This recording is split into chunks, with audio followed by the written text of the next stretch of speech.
جواب شکوہ کا 9واں بند۔ بہر مسلمان ہے فقط وعدہ حور، شکوہ بے جا بھی کرے تو لازم ہے شعور۔ عدل ہے فاطر ہستی کا ازل سے دستور، مسلم آئی ہوا کافر تو ملے حور و قصور۔ تم میں حوروں کا کوئی چاہنے والا ہی نہیں،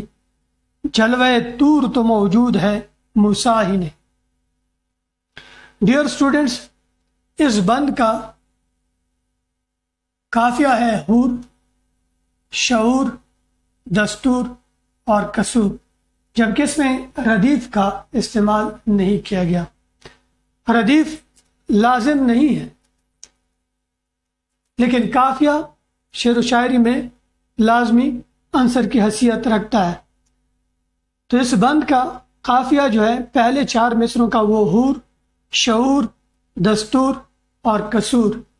جبکہ آخری 2 مصروں کا والا اور موسیٰ، یہ اس کا قافیہ ہے ہی نہیں، اس کا ردیف ہے۔ بہر مسلمان ہے کہ مسلمان کے لیے فقط صرف وعدہ حور، حوروں کا وعدہ، حور بہشتی عورت، شکوہ گلہ شکایت بے جا غلط، یعنی کہ جس کی جگہ نہ بنتی ہو، جا مطلب جگہ اور بے ساپ کا لگا کر اس کو ایک نیا لفظ بے جا بنا دیا گیا۔ تو بے جا، یہ بے کیا، یہ منفی ساپ کا ہے جو اصل لفظ کی معنی کی نفی کر دیتا ہے۔ تو بے جا جس کی جگہ نہ بنتی ہو، یعنی کہ غلط، بھی کرے تو لازم کہ لازمی ہے، شعور سمجھ بوجھ یا احساس یا عقل، عدل ہے انصاف، عدل انصاف ہے، فاطر پیدا کرنے والا ہستی دنیا کو، فاطر ہستی یہ مرکب توصیفی ہے، مرکب توصیفی، فاطر ہستی دنیا کو پیدا کرنے والا۔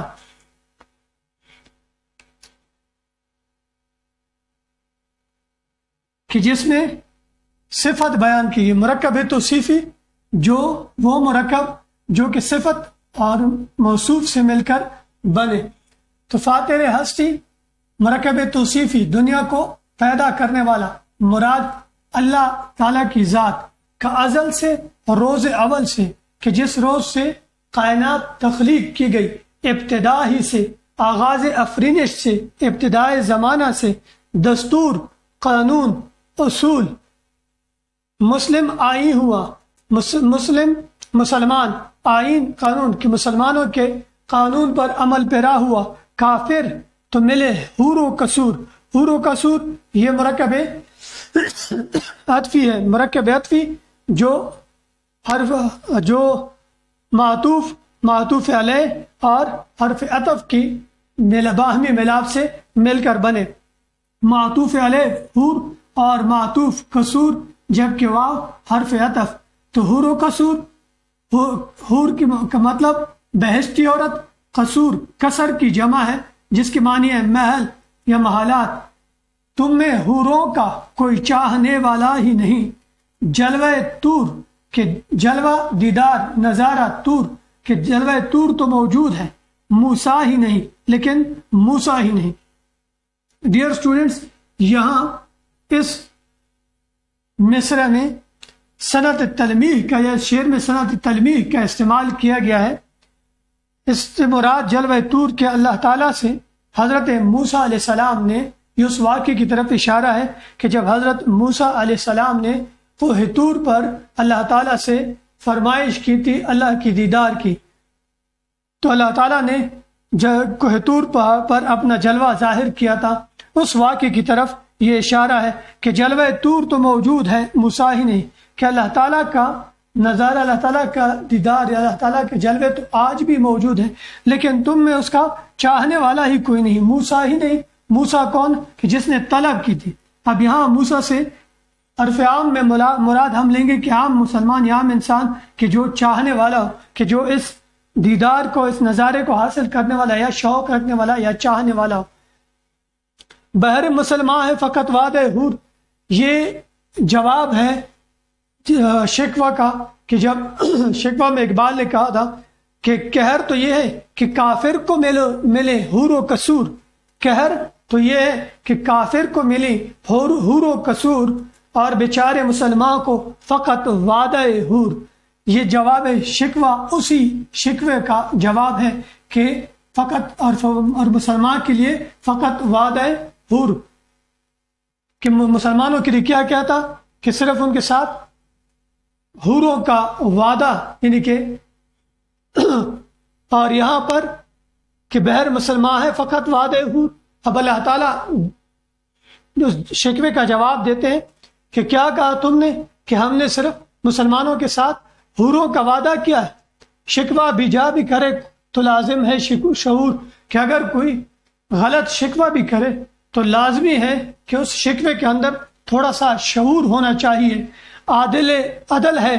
فاطر ہستی کا ازل سے دستور، کہ اللہ تعالیٰ یعنی کہ اس کائنات کو تخلیق کرنے والے کا اور روز اول سے یا ابتدائی افرینش سے یہی قانون رہا ہے۔ کون سا قانون؟ انصاف کا، کہ اللہ تعالیٰ عادل ہے، انصاف کرنے والا ہے۔ مسلم آئی ہوا کافر تو ملے حور و قصور، یہ کہ مسلمانوں کے عمل یا جو تعلیمات ہے یا مسلمانوں کے جو اصول و ضوابط ہیں ان پر عمل پیرا ہو کر کافر کو کیا ملے؟ حور و قصور، کہ یہ جو کافروں پر اللہ تعالیٰ کی نعمتیں برس رہی ہیں اس کی بنیادی وجہ کیا ہے؟ مسلم آئی ہوا، کہ وہ مسلمانوں کی جو آئین ہے یا اصول و ضوابط ہے، جو قانون ہے جو مسلمانوں کے لیے وضع کیے گئے، یعنی کہ دینی تعلیمات جو ہیں ان پر عمل پیرا ہوا کافر تو ان کو حور و قصور ملے یا ان کو حوریں اور محلات ملی۔ تم میں حوروں کا کوئی چاہنے والا ہی نہیں۔ اب یہاں کہ اس چیز پر عمل کرنے والا کوئی نہیں ہے، اس کا مطلب یہ ہے کہ تم میں حوروں کا کوئی چاہنے والا ہی نہیں، کہ اس چیز کے لیے حوروں کے لیے یا حور و قصور کے حصول کے لیے شرط کیا ہے؟ مسلم آئین، قرآنی تعلیمات جو ہے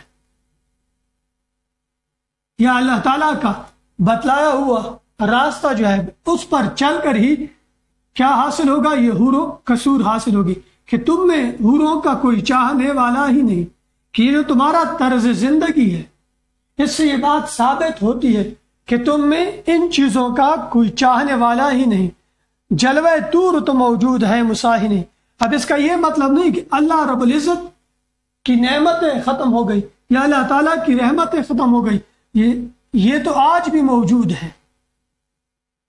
لیکن موسیٰ ہی نہیں، یعنی کہ اس کا طلب کرنے والا ہی نہیں، اس کو چاہنے والا ہی کوئی نہیں، کہ اللہ تعالیٰ کی ذات تو آج بھی موجود ہے اپنے جلوے ظاہر کرنے کے لیے، اپنی نعمتیں برسانے کے لیے، اپنی رحمتیں نازل کرنے کے لیے، لیکن شرط کیا ہے کہ اس کو چاہنے والا کوئی ہو، اس کو طلب کرنے والا کوئی ہو۔ لیکن آج تم میں سے کوئی ایسا نہیں ہے کہ جو ان نعمتوں کو حاصل کرنا چاہتا ہو یا ان رحمتوں کو طلب کرنا چاہتے ہیں، ان کا طلبگار ہو۔ تو ڈیئر اسٹوڈنٹس، اس بند میں جواب شکوہ کے اس بند میں اقبال فرماتے ہیں کہ اللہ تعالیٰ کی طرف سے جواب آیا شکوے کا کہ کیا کہا تم نے کہ ہم نے مسلمانوں کے ساتھ صرف حوروں کا وعدہ کیا ہے۔ اگر کوئی غلط شکوہ بھی کرے تو لازم ہے کہ اس میں تھوڑا سا شعور ہونا چاہیے، تھوڑی سی عقل ہونی چاہیے، کہ اللہ تعالیٰ کی ذات کا قانون ہے انصاف کا، اور روز اول سے یہی قانون چلا آ رہا ہے، ابتدائی افرینش سے یہی قانون چلا آ رہا ہے۔ آج اگر کفار کو حور و قصور مل رہے ہیں تو اس کی وجہ کیا ہے؟ کہ انہوں نے مسلمانوں والا طرز زندگی اختیار کر لیا ہے۔ تم کو اس لیے نہیں مل رہی یہ چیزیں کہ تم میں اس کا چاہنے والا ہی کوئی نہیں ہے۔ اللہ تعالیٰ کی ذات آج بھی جلوہ افروز ہے، آج بھی اللہ تعالیٰ کی ذات اپنی نعمتیں اور رحمتیں نازل فرما رہا ہے، لیکن شرط یہ ہے کہ ان نعمتوں کو، ان رحمتوں کو چاہنے والا یا طلب کرنے والا ہی کوئی موجود ہو۔ ڈیئر اسٹوڈنٹس، اس بند میں شکوہ کا جواب دیا گیا ہے کہ مسلمانوں نے، یہ علامہ اقبال نے ایک شکوہ بارگاہ ربانی میں پیش کیا، اس کا جواب اللہ تعالیٰ نے دیا کہ یہ جو تم لوگ شکوے شکایتیں کرتے ہو، اس کے لیے لازم ہے کہ اگر کوئی غلط شکوہ بھی کرے تو اس کے لیے بھی لازم ہے کہ اس میں تھوڑی سی سمجھ بوجھ ہو، تھوڑا سا احساس، عقل اور شعور اس کے اندر ہونی چاہیے۔ آج جو مسلمان خوار و زار ہو رہے ہیں، اس کی وجہ اللہ تعالیٰ کی رحمتوں سے محرومی کی وجہ مسلمان خود ہے کہ وہ ان نعمتوں کو، ان رحمتوں کو چاہنے والی ہی نہیں ہے، ورنہ اللہ تعالیٰ کے خزانے تو آج بھی امت مسلمہ کے لیے بلکہ تمام بنی نوع انسان کے لیے کھلے ہوئے ہیں۔ اگر کوئی اس کو چاہنے والا ہو تو اللہ تعالیٰ ان کو عطا کر دیتا ہے، اگر کوئی چاہنے والا ہی نہ ہو کہ فمن طلبا فقد وجدا، کہ جو چیز تم طلب کرتے ہو وہی چیز تمہیں عطا کر دی جاتی ہے۔ اب اگر کوئی چاہنے والا ہی نہ ہو تو اور پھر گلا اور شکوہ بھی کرے، یعنی کہ ایک طرف اس کے اندر طلب اور تڑپ نہ ہو، حصول انعامات کی کوشش تگودو نہیں کر رہا، اور دوسری طرف وہ شکوہ اور شکایت بھی کرے کہ ہمارے اوپر یہ نعمتیں، یہ رحمتیں، ان کے دروازے بند ہو گئے اور کفار کے لیے یہ دروازے کھل گئے ہیں، تو پھر اس شکوے کو بے جا ہی سمجھو کہ اس میں عقل اور شعور نہیں ہے۔ کیوں؟ کیونکہ اگر ان پر یہ چیز نازل ہو رہی ہے، ان کے لیے یہ دروازے کھول دیے گئے ہیں، تو وہ انہی راستوں پر چل کر آ رہے ہیں کہ جو راستے تمہارے لیے وضع کیے گئے ہیں۔ تو اقبال لکھتے ہیں اس بند میں کہ کیا اللہ تعالیٰ کی طرف سے جواب آیا کہ تم جو کہتے ہو کہ مسلمانوں کے لیے صرف وعدہ حور ہے، ٹھیک ہے، وعدہ حور ہم نے کیا ہے، لیکن یہ جو تم شکوہ شکایت کرتے ہو یہ بے جا ہے، اور غلط شکوے کے لیے بھی لازمی ہے کہ اس میں تھوڑی سی عقل، تھوڑا سا شعور ہونا چاہیے کہ اللہ کی ذات کیا ہے، عادل ذات ہے، انصاف کرنے والی ذات ہے، اور یہ قانون اللہ تعالیٰ کی ذات کا اسی دن سے، یعنی کہ ابتدائے آفرینش سے، کہ جس دن یہ کائنات تخلیق کی گئی تھی، اسی دن سے اللہ تعالیٰ عدل و انصاف سے کام، یعنی کہ عدل و انصاف کا نظام چلا رہا ہے۔ آج جو کفار حور و قصور حاصل کر رہے ہیں وہ اس کی وجہ کیا ہے کہ انہوں نے ان تعلیمات کو اپنی زندگی میں شامل کر دیا ہے جو مسلمانوں کے لیے ہے، اور تم میں سے کوئی ان چیزوں کا چاہنے والا ہی نہیں۔ اب اس کا مطلب یہ نہیں کہ جلوہ طور نہیں، جلوہ طور کہ اللہ تعالیٰ کی نعمتیں اور رحمتیں آج بھی موجود ہیں، اللہ تعالیٰ اپنی نعمت آج بھی نازل فرما رہے ہیں، لیکن کوئی چاہنے والا تو ہونا چاہیے، یعنی کہ موسیٰ ہی نہیں، کوئی چاہنے والا ہی نہیں۔